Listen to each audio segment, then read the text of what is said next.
abakunzi ba Fresh TV murakomeye umeze neza.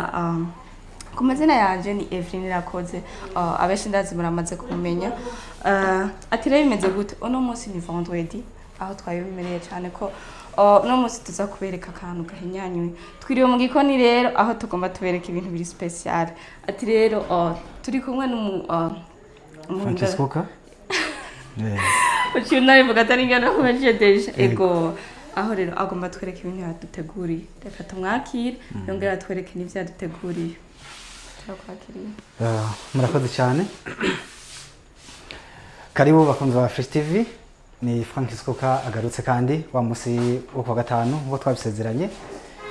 Ino musi tugomba tubategurira kandi ga recette gashasha. Twizera yuko ibyo tubaha bemeze neza cyane.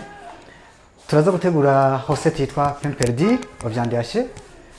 Recette iza kuba igizwe n'ibintu bitandukanye. Reka duhere ngaha. Ni mikate, iyi ni jandiyashe, sauce tomate, amata, poivro, amagi, fromage, ibitunguru, amatomate, soya sauce, celery na ail. Turaza gukoresha n'amavuta kugira ngo tuze gufryinga inyama zacu. Nkuko twama twabibabwiye, mise en place niyo ibigize igikorwa cyacu.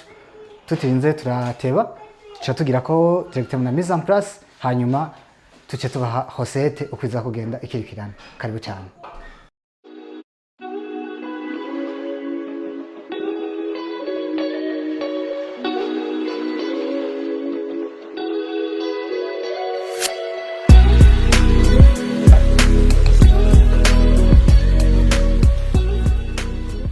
Turabandanije turashamo amavuta juste makenya kugira ngo tangu gufryinga ibintu.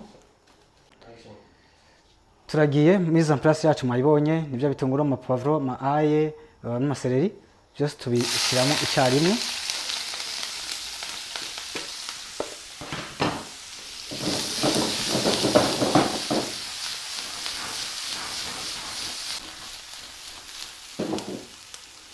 Ndabona biraravye, cya tugenda directement dushiremo vyandiyashe.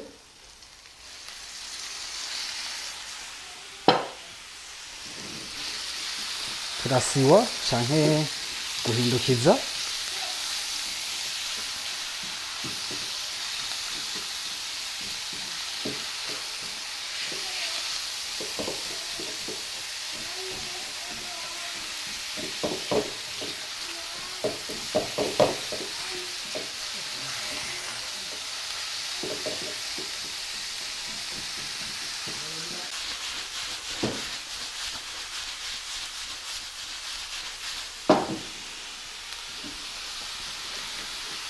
Ndiko turanabigira tuba dushaka kugira ngo umucana ntugume uri mwinshi cyane, kugira ngo ntibiri buraterura isafuriya yose yishyire ku ruhande.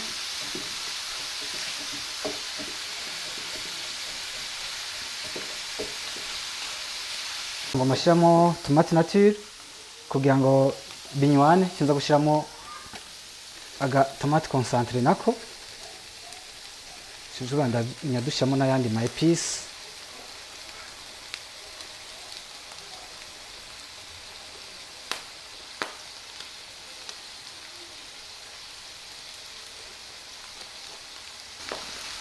Urabandanya bivanga.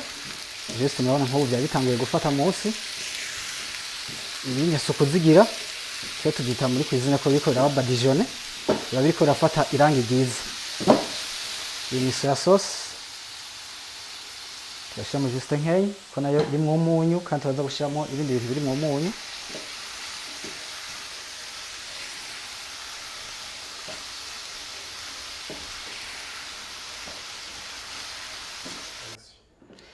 Murabona recette yatunganye. Vyandiyashe zimeze neza ntizumye. Murabona ko n'ubugari bwo manuka. Rero tugomba tubandanye n'imikate, tushire mu mata, tubandanye na recette. Aha karere tugomba tugaheze mu minota mikeya cyane, cyo tubatunganiriza. Aha ngomba nshiremo amata kugira ngo nshiramo imikate. Muraza kubona ibiza kwirikira. Ahanye igikorwa tugomba tugiheze.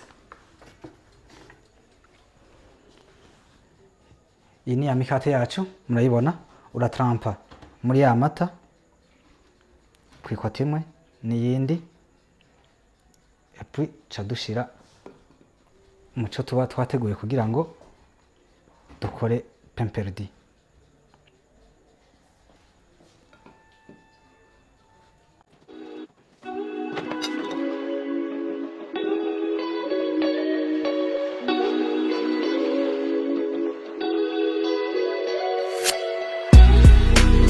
Dushiremo za byandashi zacu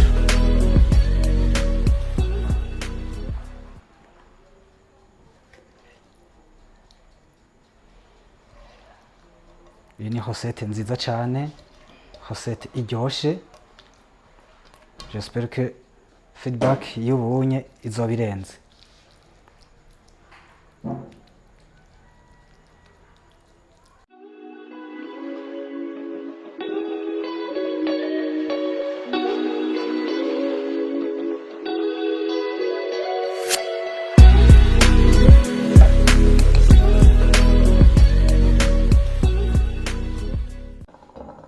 Aha turamena ya magi.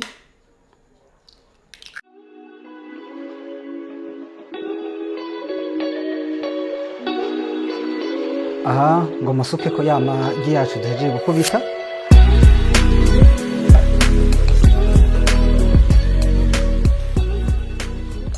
Hanyuma tugomba tugrate rero fromage kugira ngo ca dushira muri four bibe gratine. Udafise four uzokoresha ifuru y'ikirundi, bakoresha amakara, umusenyi, safuriya, hanyuma ukacishiramo akandi kantu indani, ucufundikira hejuru ushizemo ya hosete yawe, ucushirako ayandi makara hejuru kugira ngo naho nyene haze kuba badijone. Urumva yuko nuzo badafise furu iri electrique canke ya gaz arashobora kubikora nawe nyene muhiri wiwe. Hanyuma ngo bampereze ku rutomate pour la question de décor. Muri cuisine nta kintu tuzotanga kigaragara uko wari ukizi, kubera ijisho niryo rifungura ubwa mbere.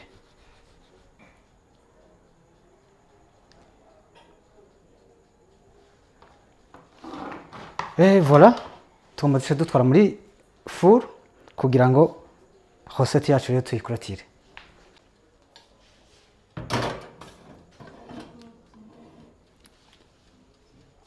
Okay, aha ca turindira nk'iminota nka 10 kugira ngo fromage ibe fondi, hanyuma ca duyikuramo, hanyuma ca duserva notre client parce que il est pressé.